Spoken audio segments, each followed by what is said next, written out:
Dominique Restineau, bonjour. Bonjour. Donc vous êtes vice-président de la Chambre de commerce et d'industrie Paris-Île-de-France. De quelle manière la CCI aide les entrepreneurs à créer leur entreprise et surtout à se développer, qui est un moment important dans la vie des entreprises? Alors c'est un moment important pour la vie des entreprises, oui, des entrepreneurs et des porteurs de projets, puisque ça commence à partir des porteurs de projets, des projets de création certes, mais également de reprise d'entreprise et d'accompagnement tout au long de la vie de l'entreprise.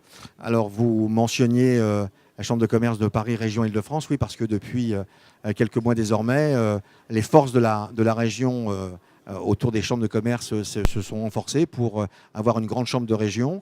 Et ici, par exemple, vous avez un salon. Dans le salon, je veux dire, le grand stand où chaque personne peut aller de la chambre de commerce qui permet d'avoir un interlocuteur de qualité qui connaît son métier sur le territoire des Yvelines, du 78, du 95, du 94, du 77. Et ce que nous avons fait, c'est de réunir toutes ces forces dans une région et sur la Chambre de commerce et d'industrie de région Paris-Île-de-France. Comment on accompagne porteurs de projets, création, bien sûr avec différents services, Inforec pour accompagner dans la réflexion sur les statuts juridiques par exemple, l'antécréation, réfléchir à son projet, comment on peut le monter, des conseillers qui vont accompagner le développement de la jeune entreprise, la reprise d'entreprise à travers le réseau Passer le Relais, qui est un réseau extrêmement important en Île-de-France. Bien sûr, je n'ai pas cité mais l'Institut du mentorat entrepreneurial pour accompagner les entreprises en forte croissance. Voilà, c'est tout un service autour de l'entrepreneuriat. C'est également des formations, 5 jours pour entreprendre, 5 jours pour reprendre. C'est également des accompagnements de diagnostic RH. Enfin, c'est véritablement l'accompagnement pour tout ce qui est la vie de l'entreprise. Pas simplement donc pour le début, pour ensuite aussi, je pense que c'est important pour le chef d'entreprise de savoir qui peut trouver des ressources à des moments clés de sa vie. Vous également à l'international, parce qu'on a une grosse activité internationale, où on accompagne effectivement des entreprises dans différents pays, où on les aide à avoir également des contacts sur place. Et ça, c'est extrêmement important, avec des partenaires d'ailleurs, c'est extrêmement important de les accompagner vers l'export, parce que c'est toujours difficile quand on ne connaît pas certains pays. Alors, je crois que vous êtes très sensible aussi à la cause des jeunes créateurs. Les jeunes sont de plus en plus nombreux à vouloir créer leur entreprise. Je crois qu'il n'y en a que 6% selon les études qui passent à l'acte. On parle de 8%, en dessous de 25% qui créent les entreprises, voilà, dans les créateurs. Qu'est-ce qu'il faut pour les aider encore plus à sauter le pas de la création ? Alors très sincèrement, je pense qu'il y a déjà énormément de choses. Enfin, j'ai envie de dire, dans notre pays, il y a tout ce qu'il faut pour créer des boîtes. Qu'on soit homme, femme d'ailleurs, parce que c'est très important d'accompagner à travers des programmes totalement féminins, il me semble. Mais par rapport aux jeunes garçons et filles, c'est ce que nous faisons effectivement avec le MoveJ, Mouvement pour les jeunes et les étudiants entrepreneurs. Créer son entreprise pendant ou dès la fin de ses études, c'est un vrai choix de vie personnel et professionnel. Alors un certain nombre le font. Qu'est-ce qu'il faut faire de plus ?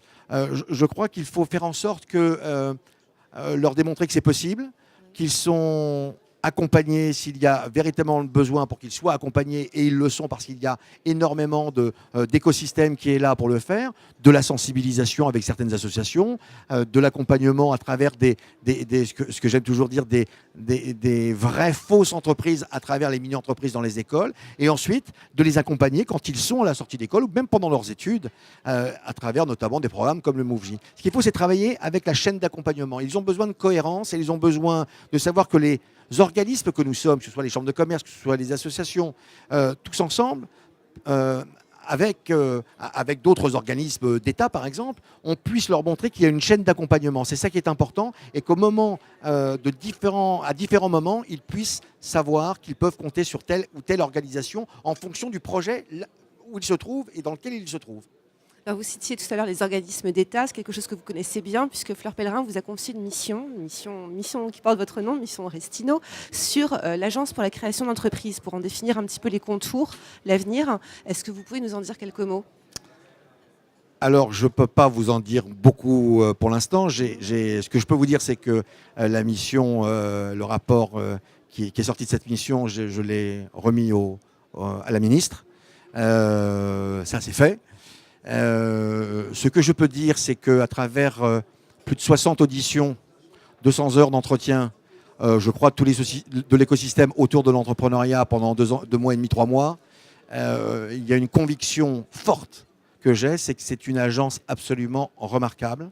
C'est que ça n'est pas qu'un site internet. Derrière ce site, il y a des hommes et des femmes qui ont une véritable qualité, une véritable pertinence pour traduire l'écosystème entrepreneurial. C'est effectivement également un site parce que l'Agence pour la création d'entreprise, la PCE, est une source d'information unique en France et de l'avis de tous, unique, et personne n'est capable de la refaire.